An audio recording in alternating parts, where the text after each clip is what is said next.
Hello, everyone. It is that Weems guy, and here to save the day on a Sunday night so that we have an episode to drop on Monday morning is BrYan Eastridge. How you doing, Brian? Good, dude. Glad to be the pinch hitter. Yeah, I posted in the That Weems guy show group this afternoon that unless someone came up with a really good idea, that there would not be an episode tomorrow. And Brian piped up, "Hey, I'm available. Let's go." And so we may take some of the suggestions that were thrown out in the group and discuss some of those. We got another topic we're going to jump on first. I do have a guest booked for next weekend, but you'll just have to find out who that is next Monday morning. But Brian, how you doing? Man, I'm good. I'm mildly dehydrated from the Oklahoma heat, plus doing some gunsmithing work right now. So it was Sunday gun day with Dad, and we fired up the Parkerizing tank, and I did some 1911 work and some revolver work, and needless to say, I'm a little parched. So Yeah, here it was 108 degrees at the Meat Hall gun range today. yeah, I and speaking of Mead Hall, Uh, I had a delivery for Troy Miller and mhm, Bill Foster.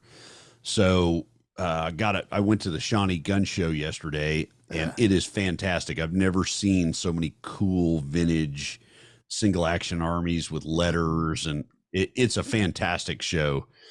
And Bill Foster said, "Hey, Bill Armstrong's cooking out at Mead Hall. Get out here." So got to hang out with Tom, our dear friend and mentor Tom Givens, mhm, and saw Tim and Zach from Apache, and uh, Ken Stedman, and Mindy K. Ray and her uh, husband, and just had a good time of friends, food, and fellowship, and spent a couple hours out there with and Michael Labani and Dan okay. Reedy. There So you go. yeah, it was like a short family reunion, and spent some time with Mr. Foster and Troy, and Uh, got their packages delivered, and I uh, it, they both called dibs on a couple of sets of Aaron stocks that I had, so I uh, had to drive to uh, Shawnee, and managed to score a pound puppy rescue uh, that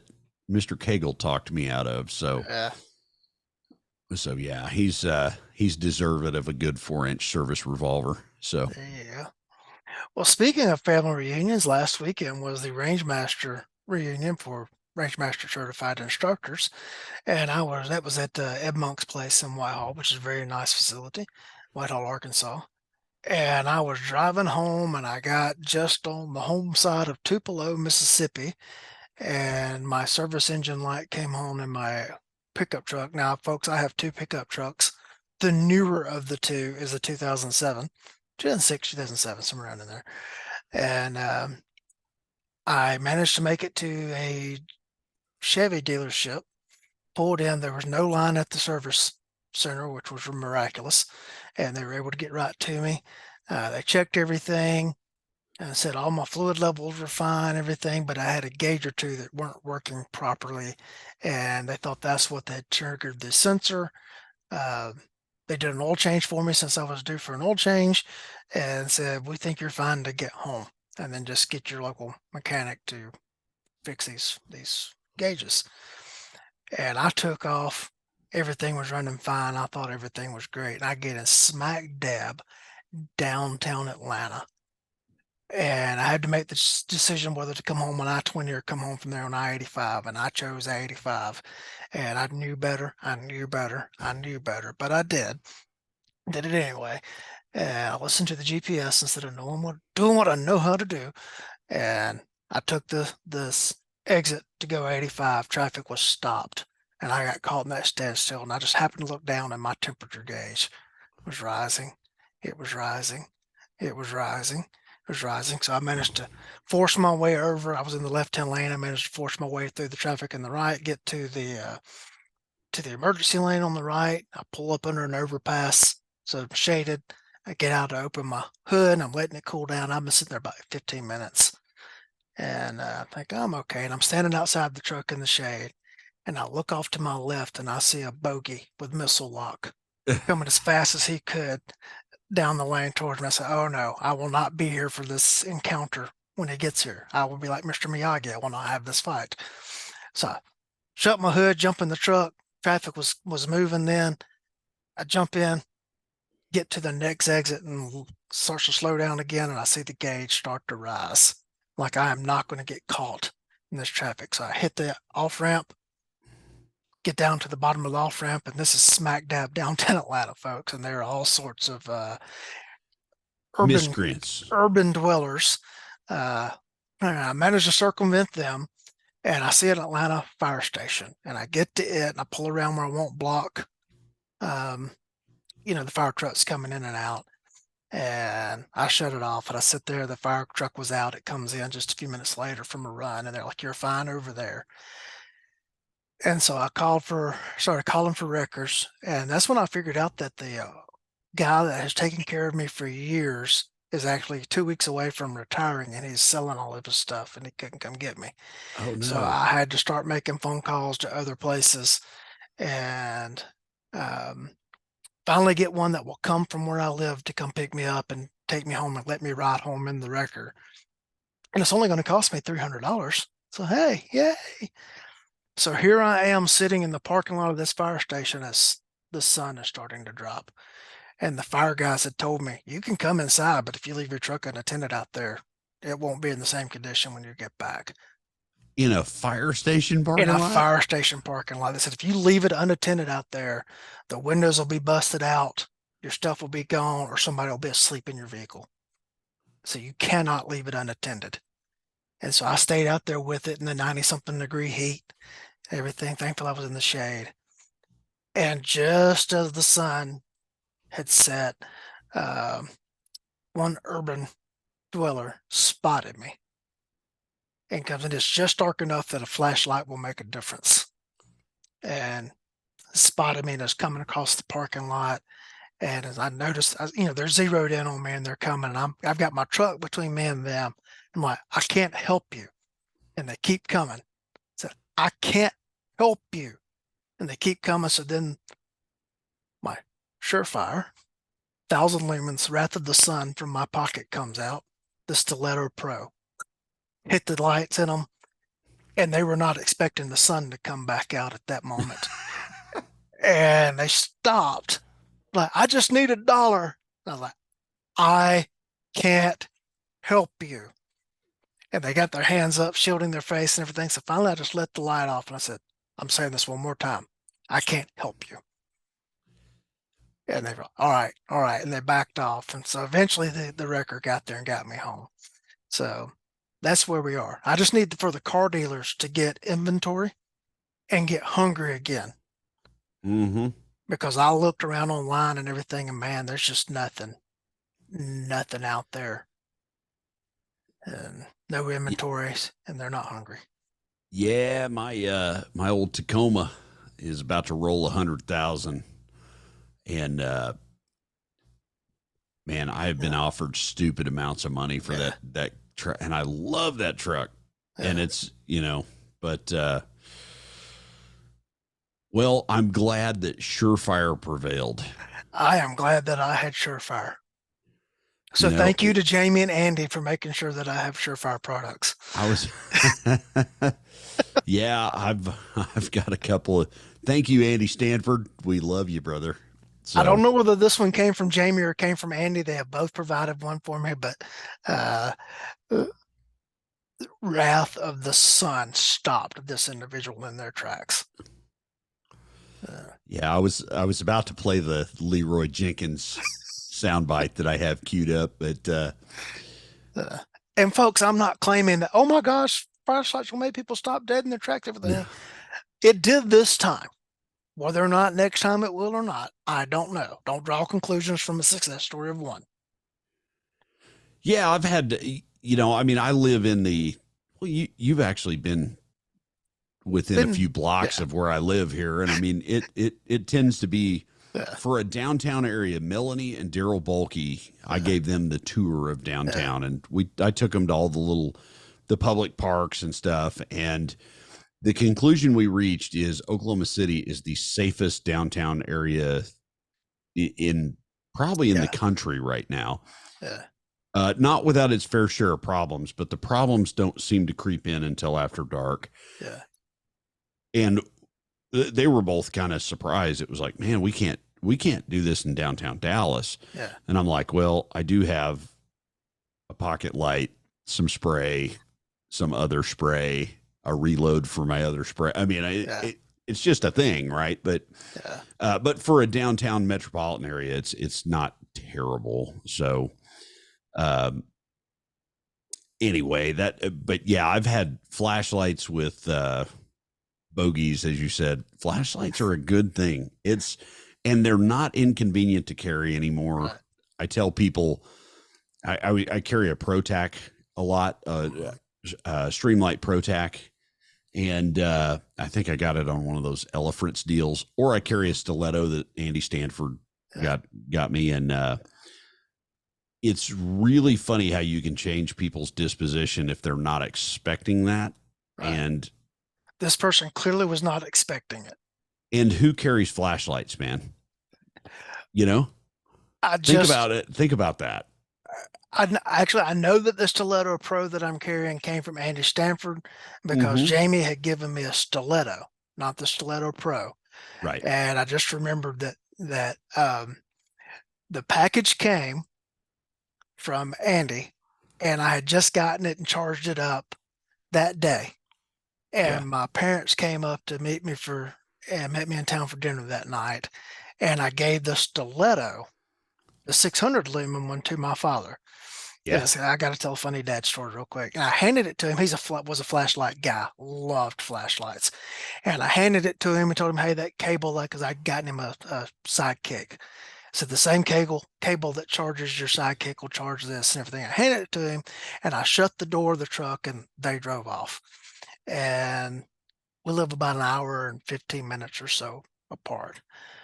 Well, an hour and 15 minutes later, my phone rings and my father's like, "Hey, did you see what I did with that flashlight you gave me?" I said, "It was in your lap when I shut the door." He goes, "Yeah, it must have fallen in the floorboard. It's dark outside. I'll go out tomorrow when it's daylight to find it." And I just like, "Well, Pops, if you had a good flashlight, you could find your flashlight." Anyway, Yeah. there you go. Snuck a Yeah. soundbite in. Yeah. The yeah, the funny thing is about like Yeah. flashlights. I Yeah. mentioned on a podcast years and years ago. Yeah. They said, "What's the number one thing you will not be without?" And I said, "A Yeah. flashlight." And Yeah. now my stiletto or my Mhm. ProTac, or I've got one of the uh, Ready Up Gear Spark little, Mhm. single 123A, or the rechargeable. I can't remember. It's bright and it's Yeah. very small. And I go, I operated for like 12 years, 13 years in police work with Mhm. like an 80 lumen, 100 lumen halogen SL20. And what I came to find was, uh, even if you're plain clothes or you're Mhm. off duty, when you hit somebody kind of in the face with a flashlight, I don't mean physically, but Right. just with a beam of light, Mhm. immediately criminals tend to think, uh-oh, that guy's got a flashlight. He's probably a cop, or he's a Yeah. security guard, or he's somebody that's probably got a gun to go along with that flashlight. Mhm. And I've seen that multiple times, especially like nowadays. Sometimes I'll go on a little like after dark walkabout to, Mhm. a restaurant or something that's close. And inevitably, one of the I call them pigeons because they're all looking for a cage to jump in, Mhm. right? Well, hey, to hit me up for money, and you pull the flashlight out and they go, "Oh, never mind." And it's just, I think it's the association of people that have really bright flashlights are Mhm. generally armed, or they're a cop, or they're somebody that has some importance bigger than them, if Right. that makes sense. And Yeah. Bulky and I talked about that a lot. He's like, "Yeah, flashlights will keep you out of more Yeah. physical encounters." And when somebody gets 600-800 lumens in the face, Mhm. it's kind of hard to see where you went when you move. So Yeah. I don't think they're for a piece of everyday as much as I hate EDC, even Yeah. though it's EDC Belco. Uh, I think that's just kind of an invaluable piece of kit. So, oh, nice hat. We got some new ones. Did you see the new ones? Hmm. I'll square you Yeah. away with the new one. Cool. Cool. Well, as my father came up just a second ago, um, it's funny that, the last month I've been thinking of him a lot. And I never knew my paternal grandfather. He died before I was born. And so my father used to always throw out these, my father always said, and then it would always come with a piece of advice. And I need to ask my uncle at some point, did Paul Williams actually say these things, or did Daddy just make them up and attribute them to him to see if I would pay more attention? One of them, was, my father always said, if you aim for the moon and you miss low, and you might hit the barn, or you'll hit the barn. But if you aim for the barn and you miss low, you'll blow your foot off. And he would talk about, you need to have high goals for yourself, and the like. And there's several other ones that always come to mind. And but that was one. And at a critical juncture in my life, I graduated high school with no plan other than that I was never going to set foot in a classroom again. And was working a series of good honest labor, but dead end manual labor jobs. Yeah. And was griping about something at work one day. He just, well, you could quit aiming at the barn. And that's all he said. And it's like, yeah, he got a point. It kind of drilled down into me there a little bit, and I burned for a little while, and I ended up enrolling in college. And basically, I enrolled the first quarter because it gave me, I could go back on my parents' health insurance, and I could goof off for 3 months because I'm old enough that we were on the quarter system, people. Um, give me 3 months to go back on my parents' health insurance, and I figure out where I was going to do from there. And I was soon confronted with the fact that I was actually enjoying the classroom. And so I sat down and I formulated this plan. My original major was middle grades education. Yes, folks, I was going to be a middle school teacher. Nothing that has transpired since then has come even close to my becoming a middle school teacher. I did do some substitute teacher work and everything while I was in college, but my path ended up going elsewhere. I would not trade where I've been for where I intended to go. But that would not have started without him saying those words at that moment, where they were just so poignant that they struck with me there at the right time and spurred me to action. And um, obviously I've been thinking about him a lot over the last month, and it dawns on me, and I've been taking self-inventory, and I just came to the conclusion that I've been letting the stuff that I don't want to do keep me from doing the stuff that I do want to do. And I spent a lot of time and effort training to be in charge. Spent a long time in charge to learn that I really don't like being in charge. Because for every story Daryl Bulkey can tell you about admin, I can tell you three about personnel. And and we can have that contest one night if y'all want to. And it's like I'm at a point in my life where I can just waste away, or I got time to go do something else to reshape my path a little bit. And it's kind of, I've been aiming at the barn, and it's time to aim for the moon again.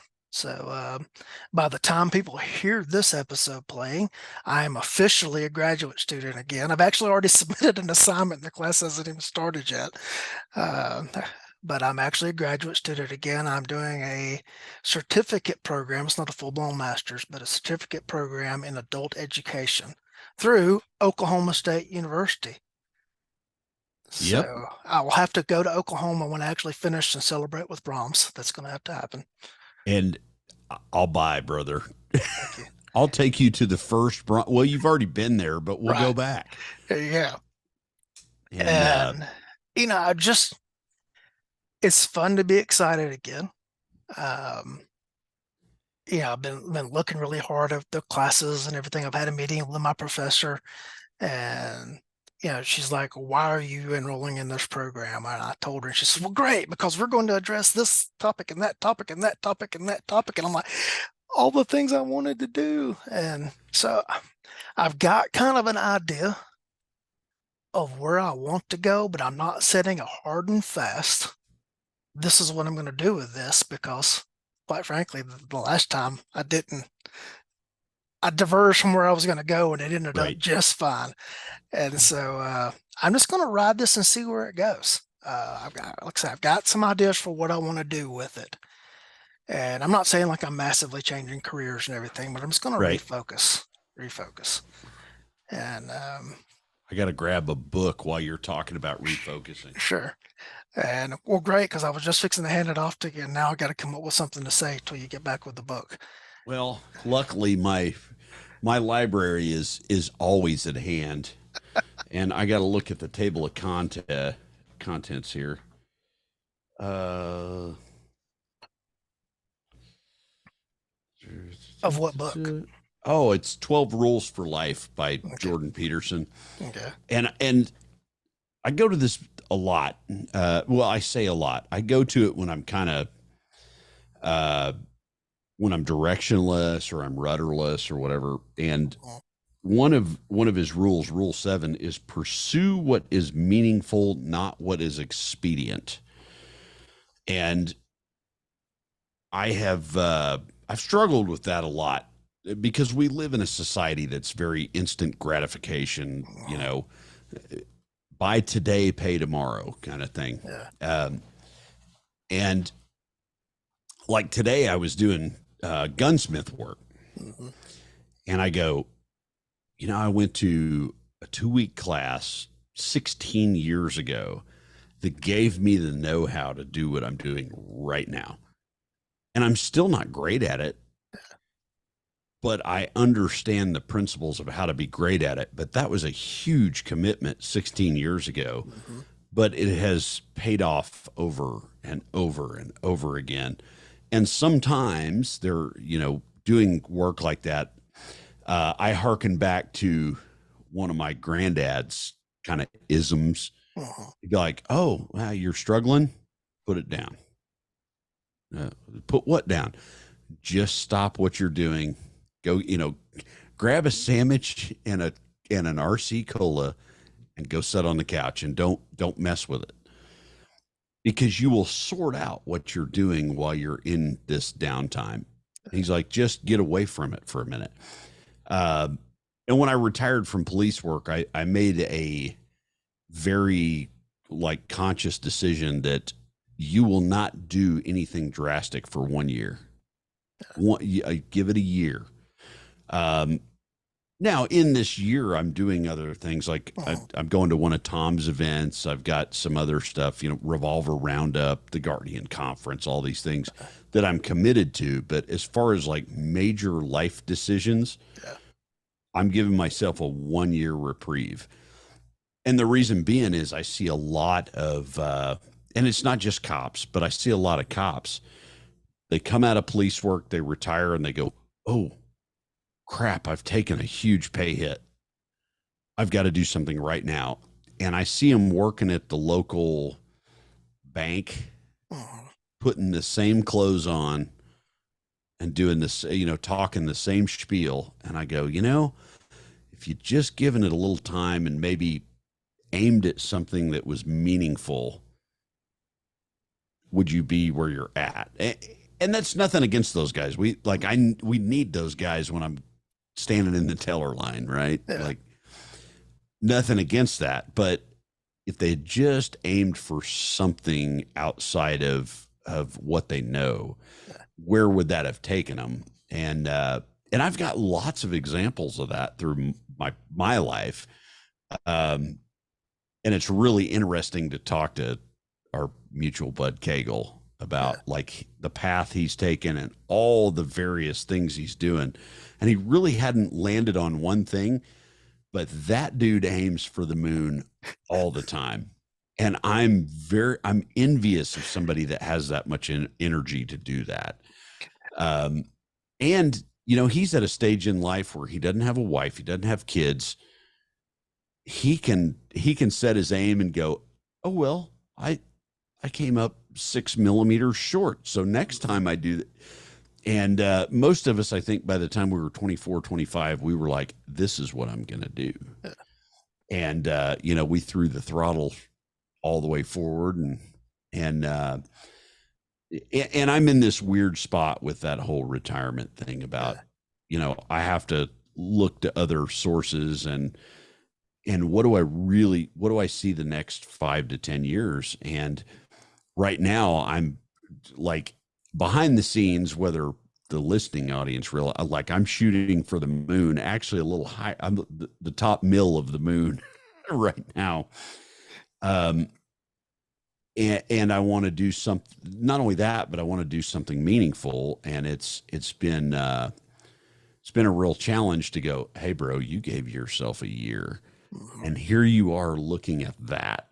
And I'm like, I can still work towards that. I just don't need to completely throw the throttle in for that. So, uh, and bulky, everybody loves Daryl, but Daryl has been an asset that I cannot tell you the amount of value that I've gotten from just our friendship. And we've spent a lot of time on the road together, but he jokingly calls it, I'm in the retiree FTO program. Yeah. And he and I both like are kind of in the same phase, just he's a little further down the road with it. And it I think like at a certain point you gotta kind of have a mentor. You gotta have a number of mentors for different things. And he's probably my number one mentor in how to navigate retirement. And Yeah. and the things to that being in law enforcement work I've kind of neglected to, hey, maybe you need to focus on your relationship a little more. Which hearing Daryl Bulkey, who, let's club felons, to say, hey, you probably need to put more emphasis on that right now, Yeah. has been a real godsend from, uh, you know, it, it's just phases of life, I guess. And when I saw your announcement that you were in a graduate program, I'm like, cool. Lee's getting ready to, you know, he's got an aim. And one of the things Jordan Peterson talks about in that book and just in some of his lectures is have an aim, because even if you fall short, you're further ahead than you were if you had no aim. So, Yeah. Yeah, anyway, this program marries with the job that I'm doing right now. And if nothing else, it's going to make me better at what I'm already doing. And so that's higher than where I'm at this current moment. right.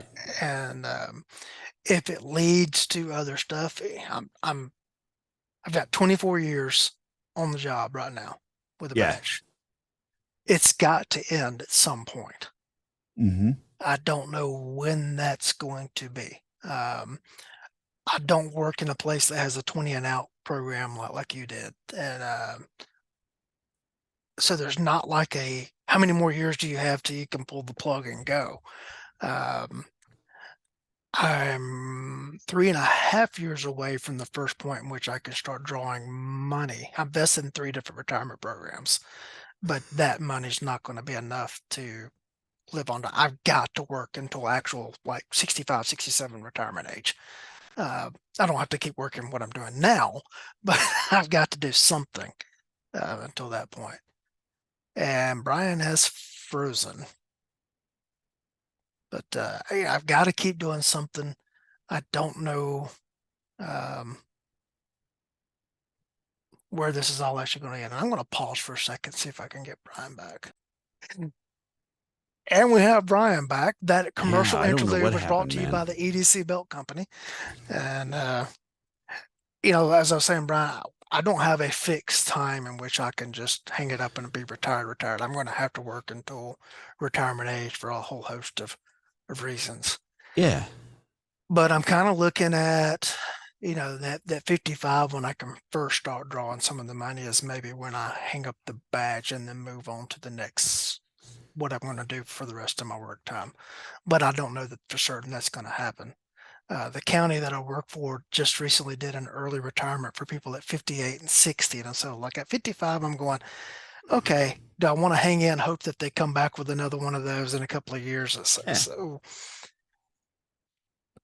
all that to say, I don't know when I'm going to retire from the job, in quotes, the job, but I'm starting to kind of make preparations for where I go from there. good. Because And I struggled with that a lot. I mean, when I was hurt, I had the hip injury. Another great mentor was Haney McMood. He has a podcast. He often anyway. Uh, but we were talking, and I said, "Dude, I think I'm going to pull the ripcord in May, uh, and I don't know if I'm ready, uh, but all the signs are telling me to go." And he said, "Man, you need to consider that a blessing." And I went, "What, man? I don't know if I'm ready to go yet." And he said, "Well, you got the belt business and you do the pot. You've got your hands in like 80 things." And he said, "So one of them's going to suffer." I went, "Yeah, some of them are." And he goes, "Well, at least you get to pick when you jump off when you get off at the next pier."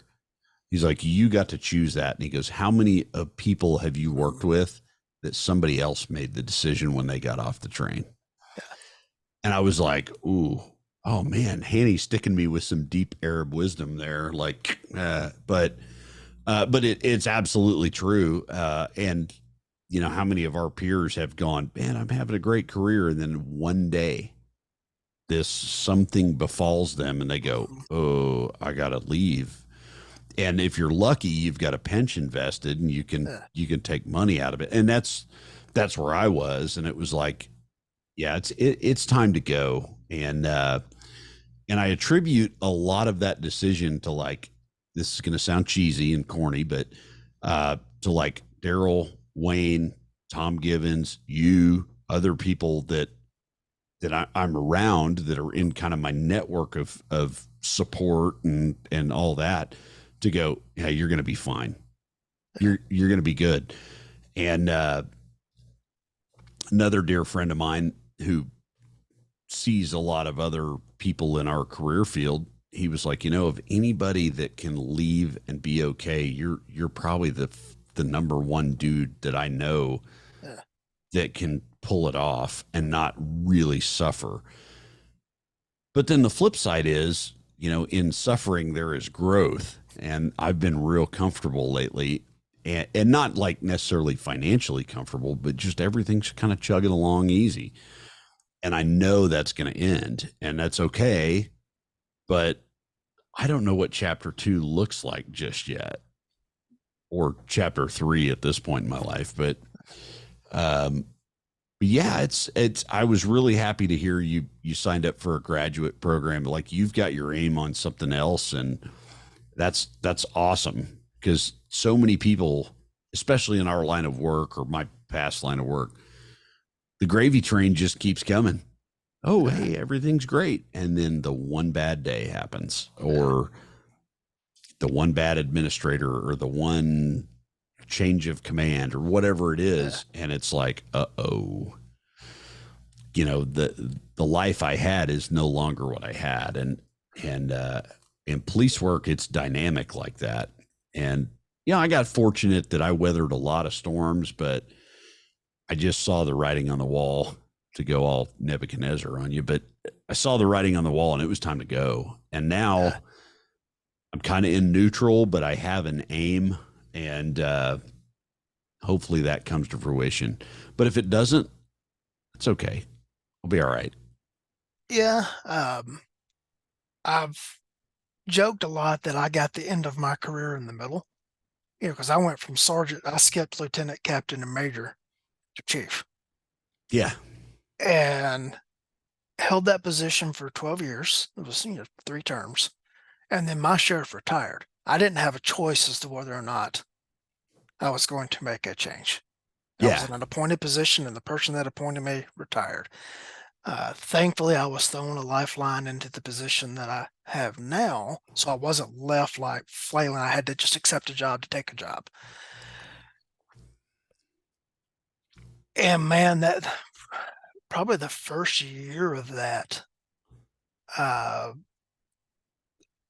I went from people asking, "How are you adjusting?" And it was like, "Ask me 5 minutes from now." Because Yeah. right now I'm either struggling or right now I'm okay, and in 5 minutes I'll be the opposite. And that lasted for about a year, and then the next year it's been okay. Well, I know I don't want to go back to the pressure cooker of Yeah. being in charge, but I don't know what I want to do, and not having direction has just been awful.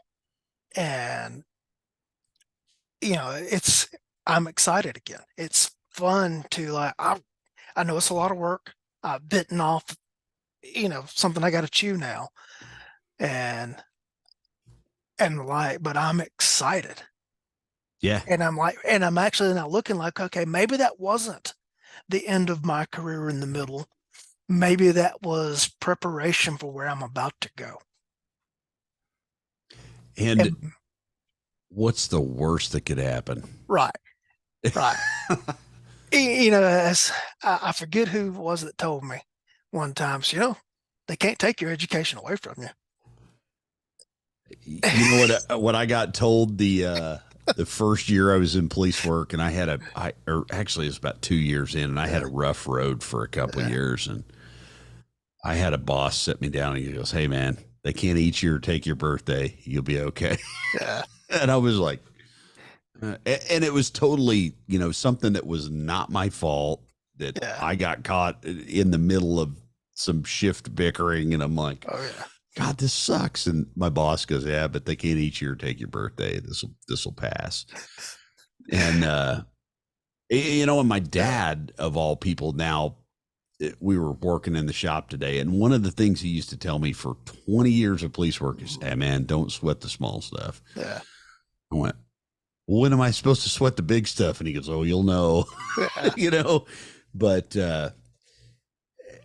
I reached a yeah. place with police work where I had no Yeah. aspirations to do anything else. Right.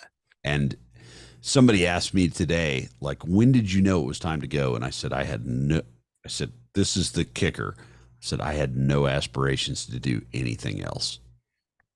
And they're like, what? And I go, when I was in the Army, I hit the point where I was like, there's nothing else I really want to do here. Right. And on the PD, it took me about 19 years before I went, okay, there's, there's younger people, there's this, they need to take a turn in the barrel or whatever. And there's nothing here left for me.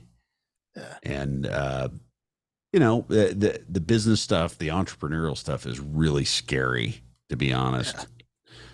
But it's where my heart's at now. So,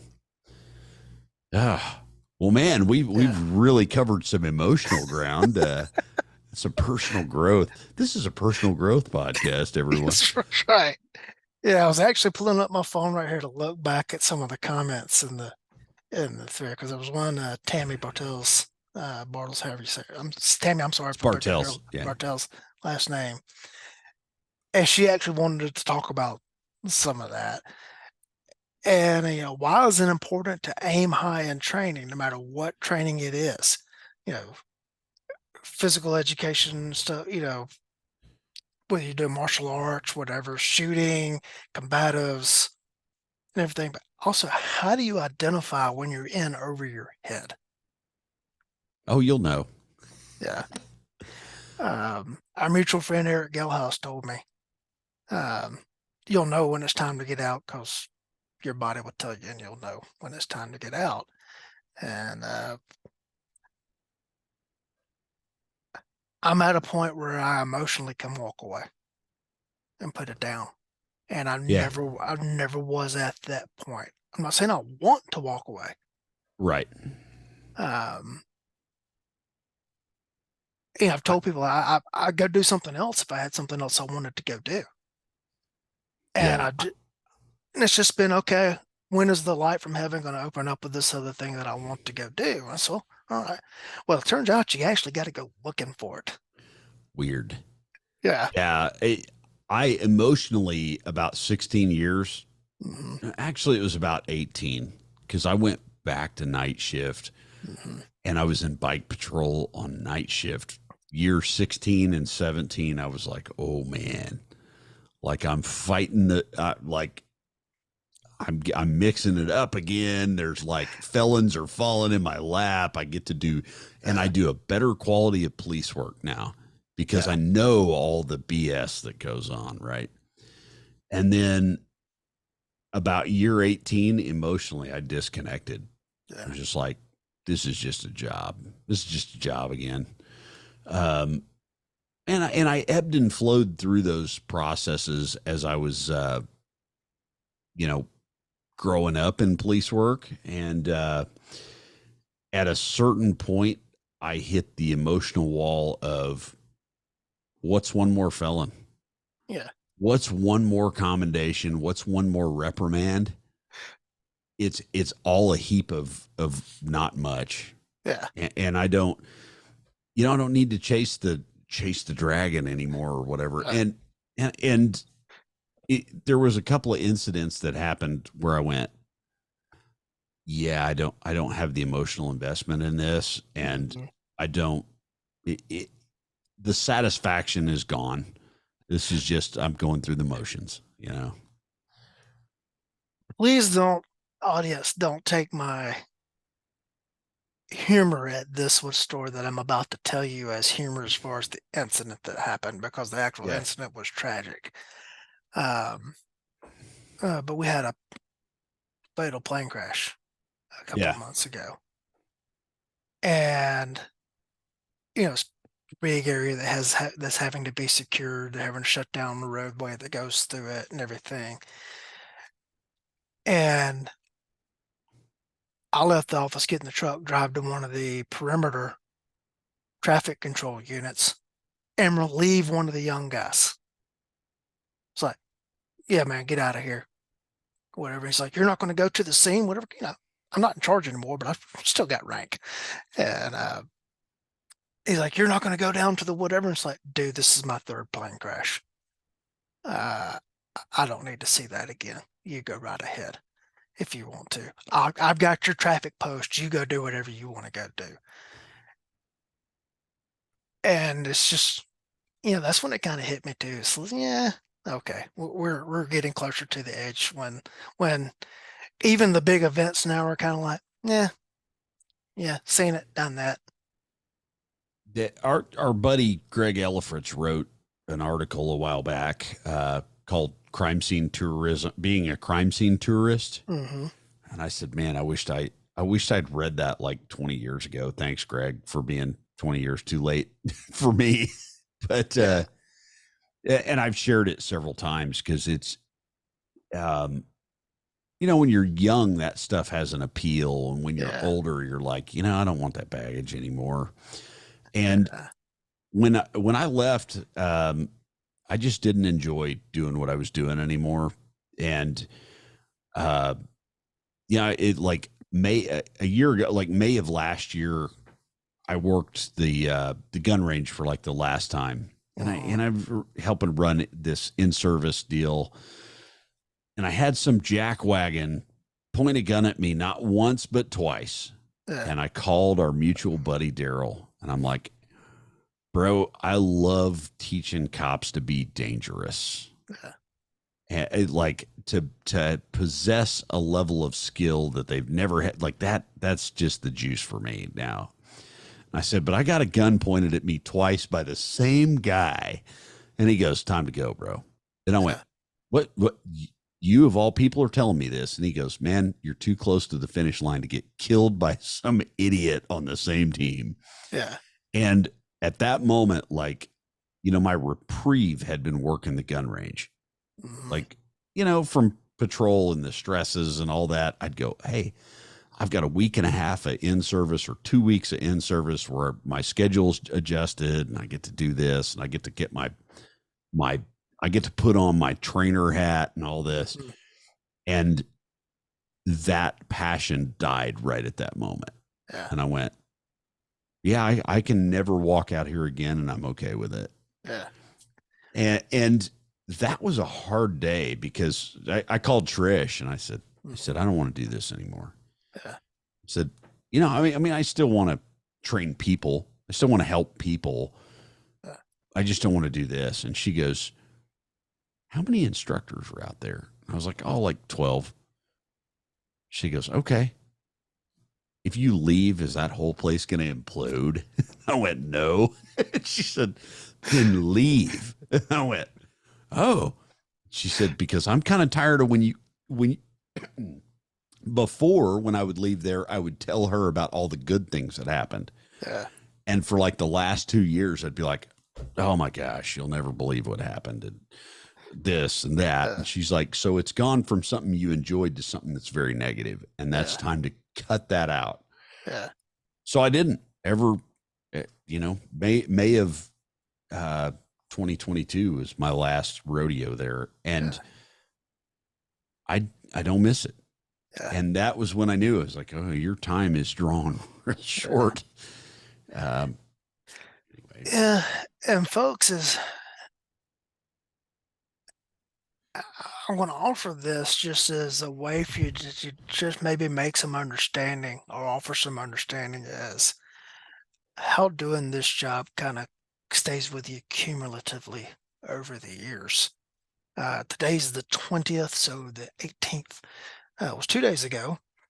And one of my former colleagues and his father, who was a longtime cop in the area, they were posting pictures of their son and brother who died, 23 years ago on the 18th. And it automatically struck me, well, that was 22 years ago then that we worked a very graphic suicide. yeah, And the reason that sticks out with me, and I know it, is because the son of that father-son duo was the lieutenant over our CID at the time. And they had a debrief, critical incident debrief with us and everything, just to make sure everybody was doing all right. And my former coworker at the time, he got real emotional in the debrief, and he was not an emotional guy. And he said when the phone rang about the incident, he woke up and he looked over at his clock, and it was at the exact same time of the day on the clock, because it's in the middle of the night, that his father had called to tell him that his brother had died. And it was 1 year to the day of his brother having died. yeah, And he's telling us that. And so when, yeah, he posts the picture of his brother on Facebook, 20 years ago, it immediately popped in my mind, subtract 1 year, and that's how many years ago we were there dealing with that guy. Um, it's been 22 years now, and I can still tell you the guy's name. yeah. I can still graphically describe what I saw on the scene. Um, yeah, it's I don't know that I'll ever forget it. I eh, okay, man. We're gonna open that Yeah. door. Um, man, I like 2013 in probably the worst personal Hmm. battle I was ever in. I started doing EMDR therapy, you know, Yeah. and fortunately the therapist was a retired cop from Norman, Oklahoma, which is like our kind of one of our sister cities. Hmm. And, it's a big measuring contest as Oh, to wait a whose minute, wait a minute, vessel wait a team minute. is better. Now that I am a Go Pokes Oklahoma State Cowboy, I have to refer to that's where the dirt burglars are, right? Yes. Okay. I've always said if you just moved the universities, Yeah. or you just move, if you transplanted the town of Stillwater just south of me and moved all the Normanites up north, Yeah. and we have a very cool mutual colleague that's the presiding judge over that county. Yeah. Um, I love Stillwater, Oh and gosh, I love it I'm too. I'm not a big like football fan. Mhm. When people go, "Hey, it's Bedlam," I'm like, "Is that football?" Yeah. And I just make that joke, but Oh man, I've got to. We'll come back to your story, but I've got to tell you something that's going to make you laugh.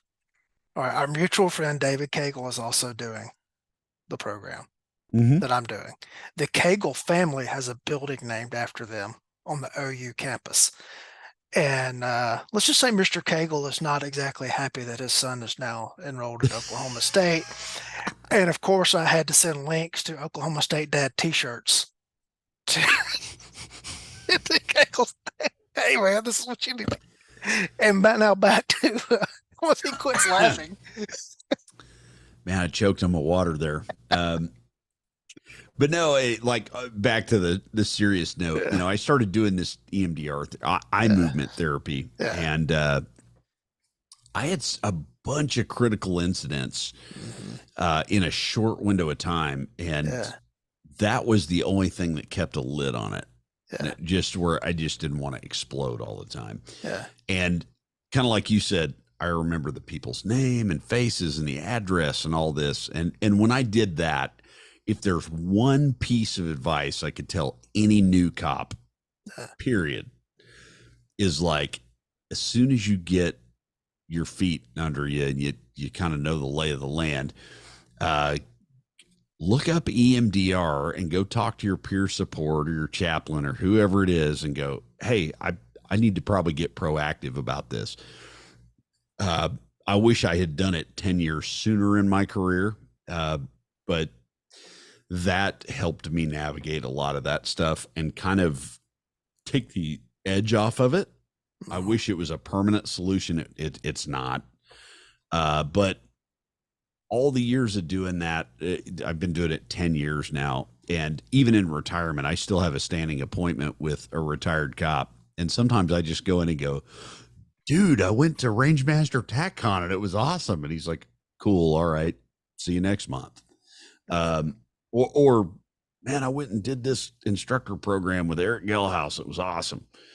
Um, and it's been really valuable to me. But that was the only way I survived a 20-year career, man, because you just get it piled on. Yeah. And uh, it was funny.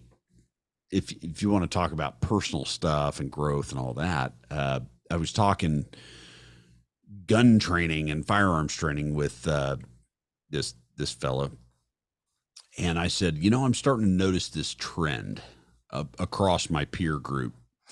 The guys that get in an officer involved shooting, they're tuned up, have less emotional trauma than the people that don't. Yep.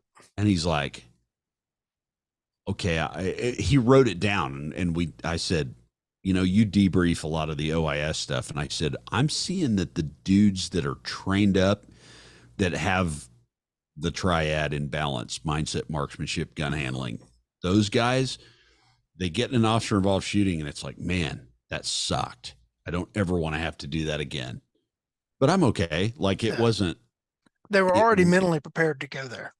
exactly. And I said, the people that we train, they come out of an academy and they hit the street and boom, they get in an officer involved shooting or a critical incident, and they didn't have those three things in balance. I said, I'm starting to see that those people go off the rails pretty regularly. And he goes, I'm going to do a little more research into this. Well, sure enough, more and more and more officer involved shooting people, clientele he had. And he's like, dude, the guys I have that are like firearms instructor level, tuned up, they go and they stay active in training. He goes, the emotional wound is way less deep because that was the easy button to solve the problem. The people that don't have the skill and confidence to execute that on demand, he goes, the number one thing I hear is, I thought I was going to die. I thought I was going to die. And because for some reason that triggers something in their psyche that we Mhm. really have to spend a lot of time unwinding. So, for those cops out there, A, EMDR is good. And B, if there's any reason to stay active, keeping your skills sharp, at least you'll know if the day comes, at least you won't have the degree of emotional trauma that somebody that's barely one of these barely qualifiers kind of has. Mhm. Um, and it's nothing against them. They're going with what they know, but it was pretty interesting that whole contrast. And Yeah. then he would actually like feed me clientele, like, hey, we're on non-disclosures. I won't, this guy's going to reach out to you and I want you to Yeah. take him to the range and just Yeah. re-inspire confidence. And I did a few of those, and the dudes that were tuned up at any given point in the day would feel sorry for the suspect. Man, I wish he hadn't have done that, because I'm a bad mofo. Like, Yeah. I am good. The people that were, I can't believe I survived because I barely passed a qualification. Yeah. Every time I dread going to the gun range. By the end of the day, would go, oh, these are all the reasons that I thrived in that incident, because I already had the tools there available. I just didn't know how good I could recall them. But there was a lot of emotional trauma associated with it. So it Yeah. anyway, it's my two Thankfully, cents. I have never had to drop the hammer slash striker Me on either. anyone. I have been in quite a few deadly force situations, but ones that did not result in the actual use of deadly force. And I know you, in the environment you worked in, you probably worked way more of those than I did. Um, but over the last few years, as my skill set has really solidified, and I know what I can do with tool in my hand, and so there's not trepidation for the use of the tool when it comes. I remember several years ago we were taking out a murder suspect, and you know I had the red dot on my rifle on his chest, and it wasn't, oh, I hope I can handle this if he does X. It was like, if he does X, I'm going to drop him where he stands. And again, Yeah, folks, I'm not laughing as in the humor of the situation. It's just I wasn't scared. right. There was no trepidation. There was no. It's like, yeah, if if he breaks bad, it's gonna be really, really, really bad day for him. Yeah. And there was no hesitancy, no nothing on my part. The decision was already made. The motor programs were loaded, and all I had to do was execute if the stimulus was there. And thankfully, the stimulus wasn't there. And I've had a couple of my guys that are tuned up guys, switched on, have been involved in deadly force situations, and man, they just performed, you know, Yeah. heroically and and textbook performances. And they're having to deal with what happened, but there was never like, well, I Was really I can't going to talk be about one of those cases in okay? this setting because it's still ongoing legally on the civil side. Yeah. But it's got to be different to when they've done what they've done. Now I'm stopping them versus to, oh my gosh, I hope I don't die. That the mental aspect of that. And folks, this isn't just a cop thing. This is if you're walking around in the world thing. If Yeah. you're And go ahead. I get a little, uh, some of the training I see out there tends to be kind of gunfight fantasy camp, Yeah, and yeah, which I borrowed that from Ernest. yeah. But uh, and I'm real like leery of some stuff, but Hmm. at the same time, I go, a lot of these people carrying guns have no idea. Right. like the gravity of what's going to happen if you drop a striker or you pop a Hmm. primer on somebody. Yeah. Your life as you know it is going to dramatically alter. Right. Um, Whereas on the police side, your life is going to be different in the Hmm. background, but your job is not going to change. Your Right. livelihood, what you do, provided it's righteous and you didn't just Yeah. like summarily execute someone, you're probably going to go a couple weeks off. Hey, good job. Great Hmm. to see you back. The mental side of you is going to be the next battle. Yeah. Um, Whereas on the armed citizen side, that could impact your livelihood, your job, your career, working in a field you've worked in for 20 plus, et cetera, and on and on and on. Hmm. Um, so I don't really subscribe to the bravado Yeah. area of that. Um, but anyway, Yeah. uh, but you were talking about that deadly force encounter. Hmm. And the other thing I find that almost across the board is people that possess a high level of skill set. And I don't mean high level in like GM level, Hmm. USPSA, IDPA, et cetera, et cetera. Something like that. I mean, Yeah. people that are competent in the triad Yeah. mindset, marksmanship, gun handling. People that possess that degree of competence are able to think behind a gun and avoid more than they will ever encounter, Right. just almost hands down. Yeah. And it could be something as simple as I can shut this person off that fast. Yeah. That's the easy button. I got asked in an internal affairs interview of all things, why didn't you shoot him? I was like, oh, that would have been easy. And they're like, at that point, I probably would have shot him. And I'm like, Yeah. well, that's you, not me. Yeah. I'm glad I didn't have to, but Yep. in my mind, I was going, there's a line.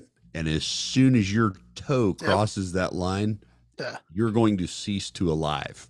Yeah. Um, and there were three separate times they go, why didn't you shoot him? I'm like, well, I still had it kind of under control. Yeah. Doesn't sound like it. Well, worked out, but the whole time I'm going, man, Yeah. if I did not possess or I hadn't honed the Right. skills that I've honed, Right. somebody else would have taken taken advantage of that opportunity. Oh So yeah. I had a guy trying to commit suicide by cop one day. At least I was pretty sure that's what he was pretty trying, convinced. pretty convinced that's what he was trying to do. And I had knowledge of the guy. I knew there had been two previous suicide attempts on his part, and I was pretty certain that that's what he was trying to go me into doing. And I drew a line. If he crosses that line, I will utilize my tools. But if I can keep him on the other side of that line, then I won't have to. And I was able to talk him down. And the funny thing is that the deputy that responded to back me up, the next guy through the door, was on his first day of field training with us. Had no knowledge of that guy's history background. And had he been the first one through the door, seeing what I saw, he would have been legally justified to have used deadly force. And I would have no qualms with him having used deadly force in that situation. But I was able to resolve it. And part of that was me knowing the guy's background. If I had not known about those other two incidents, I don't know that I would have let it go on as long as it did. But going back to just the incident I talked about at the beginning of this episode, all right, I hit that individual with my flashlight as I was at the rear of my truck.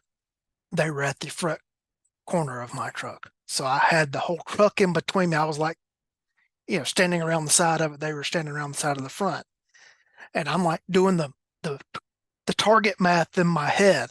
If they step to come around the truck, I'm going around to the other side. They're going to have to come all the way around this truck to get me. that signifies intent. I know I'm in the parking lot of a fire station, so all this is being video recorded. Mm-hmm. All right. I'm not going to burn them down if they start to come around the truck at the first step. But if I go around the other side of my truck and they start making steps to try to come all the way around at me and come, okay, we're painting a completely different picture than he just Right. shot somebody over them asking for change. Right. And, And I don't even know that I would have gone to guns necessarily at that point. But also know I didn't want to get in a fight with, a hands-on fight with what I would have been fighting with. yeah.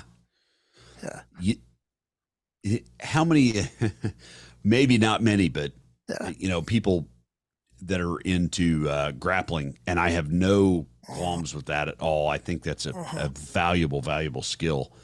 right, Um, there are people in the world that I do not want to put my hands on. I don't want them to touch me.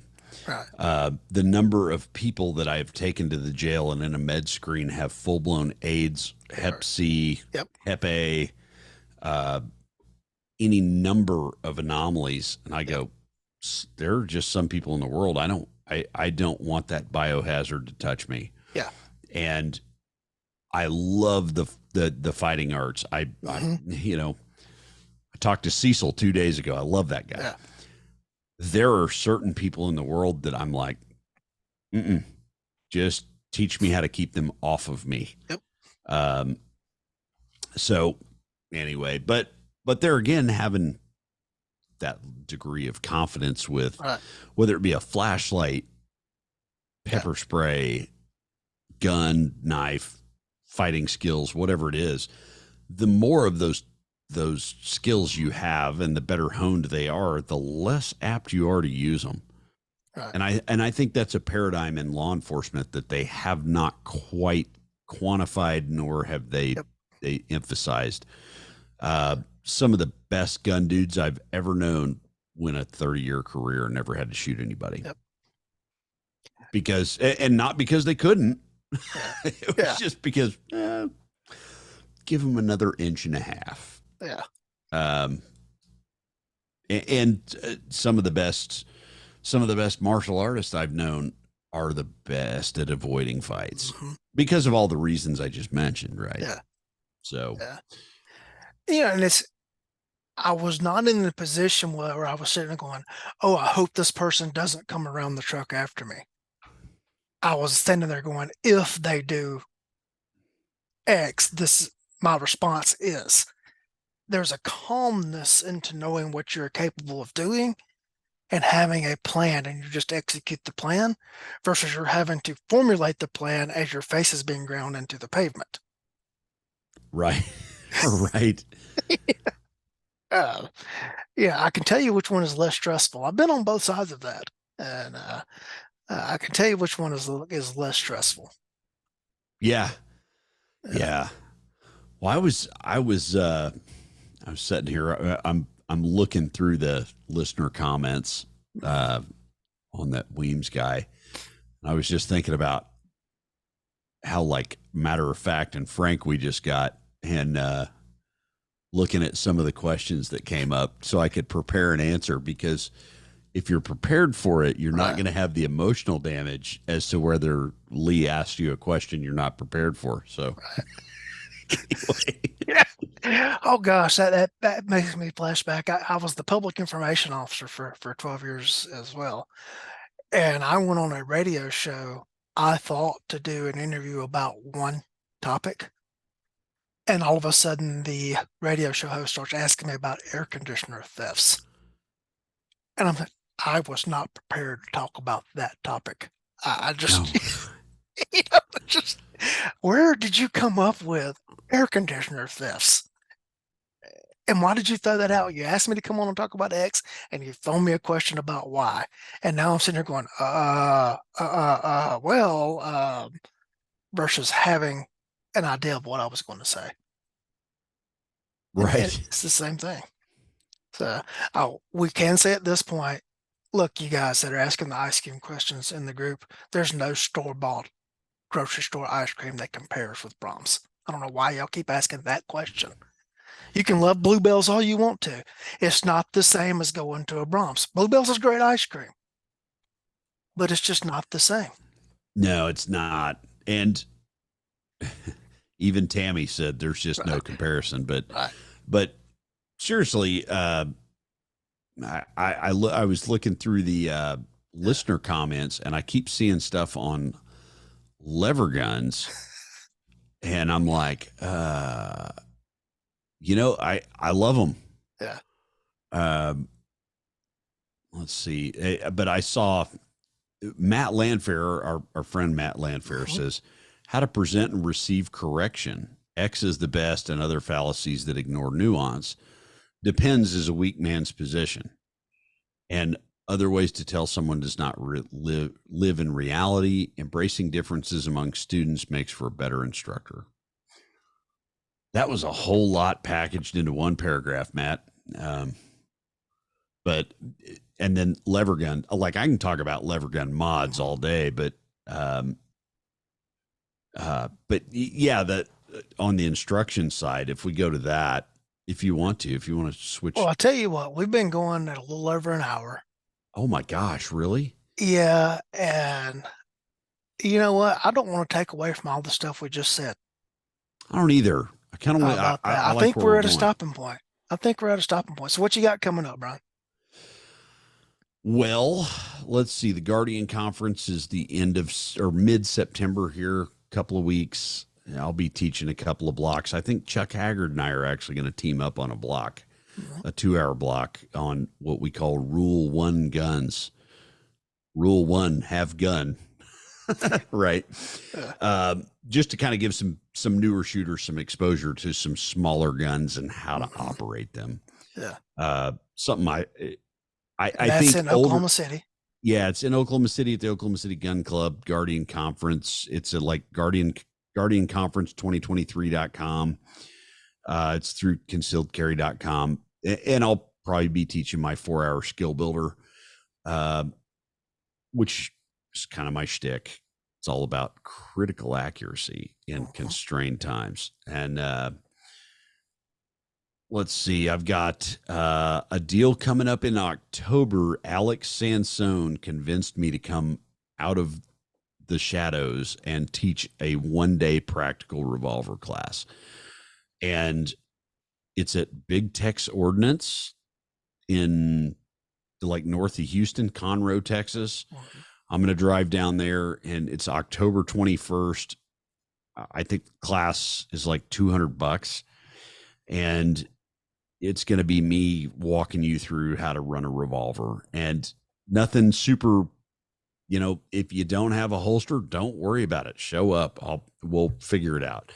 Um, it's going to be a little bit about the nuance of a revolver. And I will say that Tom Givens gave me some props on how on running a revolver. So I feel confident now. I was like, Master Yoda has blessed me. But Alex wanted to put that together for some of his shooting peeps down there. So like 150 rounds of ammo, 8 hours. It'll be a pretty chill class, but learn some of the nuance of revolvers and something I'm very near. I'm very passionate about. November Revolver Roundup. I'll be back out there teaching with Daryl and Wayne and Mark Fricky and some other dudes. Chuck, of course, Chuck Haggard. I was trying to think of who else. Oh, we got Cecil Birch this year, Caleb Giddings, and I think Rhett Niemeyer is coming out to put on a block. So it'll be a good mashup again. Uh, and then December, I take December off from doing anything, but those three things are coming up. Belt Company is still going strong. EDC Belt Company. The podcast, I'm down to about one a month because that's all I've had time for. Mhm. Patreon, I'm doing 1 to 2 video articles a month on Patreon. It's under Eastridge Training and Consulting. That's a fun one because guys send me gunsmithing questions and I take a video of me doing what they're asking me about. So I've had several older dudes go, I just bought a number 2 pillar file. I'm like, sweet. All right. Nicholson maybe set me up an account. I don't know. Uh, let's see. That's really what I've got there. Guardian Conference. Michael Burgess is coming in for the Guardian Conference. As always, he comes just Mm-hmm. hang out with me and we catch up, and then he's coming to Revolver Roundup. Uh, and then in I think December I got something going on with Tom, but that's kind of hush hush. So, Yeah. um, yeah, that's kind of it Shh. in a nutshell. Yeah, shh, Yeah. there's it. But other than that, man, Bulky and I are kind of carrying the hits banner right now. So we're doing like the hits first responder pistol. Uh, when Kegel gets back, there'll probably be hits first responder rifle and some shotgun. But Yeah. you know, I'm kind of in pistol world now. So big shout out and thank you to Everett Snyder, who is the world's greatest host. Uh, Everett should write a book on how to make an instructor feel like family. Yeah. Uh, yeah, Yeah. and you told us don't cancel that class, just Yeah. go. Yeah. And you know, we went to Terre Haute last month, just kind of on a wing and a prayer, and man, Everett made it awesome. Yeah. So thanks, Everett. Yeah. Um, it's good to talk good about Everett. So, folks, please don't email Tom asking him what BrYan just mentioned. If you haven't Ever, gotten an email, then you're then not no, the no, no, just stop it right now. Stop it. Step man. away I'm from sorry, I didn't mean to let the cat out of the bag. I didn't say the date or what it was, but there's step something. away, step away from the computer, folks, right now. All right, no, I'm telling you right now, no.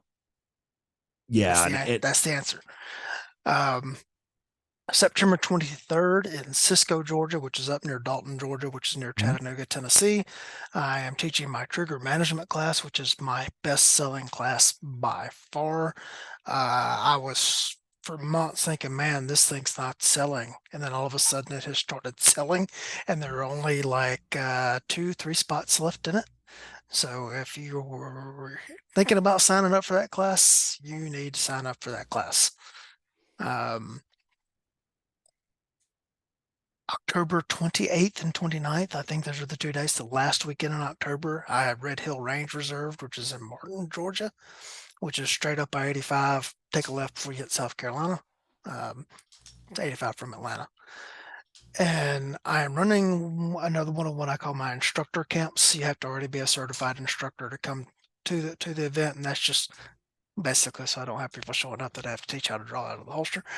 And this particular instructor camp, we're going to focus on the topic of interleaving, which is designing drills or selecting drills that combine skills and the benefits of that. And please don't let the title Kegel was on me earlier is like, yeah, it's fascinating, but nobody knows who it is, and that's why nobody's signing up. All right, folks, it's a very interesting topic that I think you can get a lot of benefit out of doing more things with less rounds than some of the traditional drills that you've been running in your classes.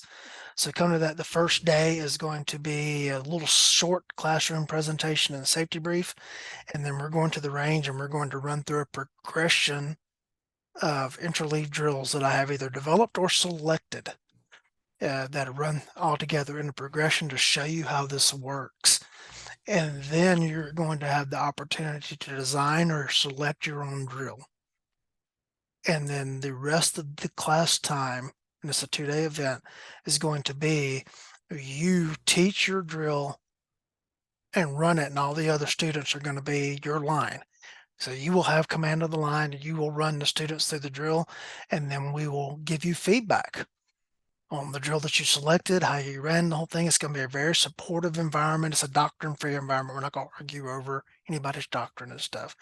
But basically, especially if you're a newer instructor or you're an instructor that has you primarily deal with, single instructor to student private lessons, this is a chance for you to come run a line full of shooters that are all going to be pretty squared away. So you're not going to have to worry about that aspect of it. Um, it's your chance to get experience in working a line. And BrYan, is it different when you have a line full of shooters versus one? There's a craft and an Yeah. art form. And so And this is good. Alex Kogan completely Yeah. blew my mind on that.